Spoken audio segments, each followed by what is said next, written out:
السلام علیکم ورحمت الله وبرکاتہ. نن درته د نومونو په باره کې ویډیو کول غواړم، یو پیغام درکول غواړم چې نبی صلی الله علیه وسلم ته فرمایي چې الله ته کوم نومونه غوره دي. نن سبا کو تاسو وګورئ په فیسبوک په پیج باندې داسې یو دغه راځي، داسې خاص نومونه لیکلي دي چې په هغه کې چې کوم دی د ابو جهل نوم پکې شته دی، د حامان نوم پکې شته دی، د فرعون نومونه پکې شته دی. په هغه په ذریعه باندې خلکو ایډیاګانې جوړې کړي، باقاعده د هغه نه تصویران جاري کوي، د هغه نه ایډیا نه خپل تصویران هم جاري کوي، خپل تصویران هم ورکوي. په دې کې زیات کسان پکې پښتانه دي. زه به تاسو ته هم په سکرین باندې به تاسو ته بیا ښکارم کوم چې په دې تاسو ښکارم شي.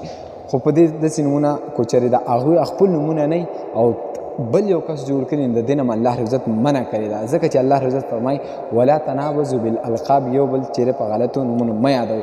خو په دغه وخت کې خپل نومونه نه یو نور کسان ورته وایي یا خپل نومونه، نو رسول الله صلی الله علیه وسلم ورته فرمایي قال رسول الله صلی الله علیه وسلم تدعون یوم القیامة باسمائکم وباسماء آبائکم فاحسنوا اسماءکم.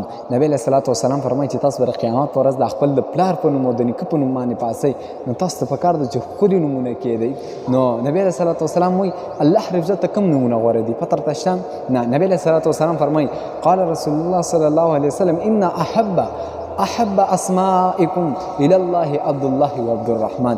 نبی علیہ الصلوۃ والسلام فرمایي چې الله رب عزت نو ټول خوښ نومونه چې کوم دي عبد الله او عبد الرحمن دي. نو موږ ته تاسو ته پکار دي چې ښکلي نومونه کړو، ماشومان له غوره نومونه کړو، چې داسې نه چې بادام ګل شو، داسې کسانو پکې نومونه پښتنو دي چې ابو جهل او حامان نومونه یې خوستلي دي. په دې تاسو ته به ښکارم کوم داسې نه دي کول پکار، کو چېرې د هغوی نه نو تاسو ورته مه وایئ.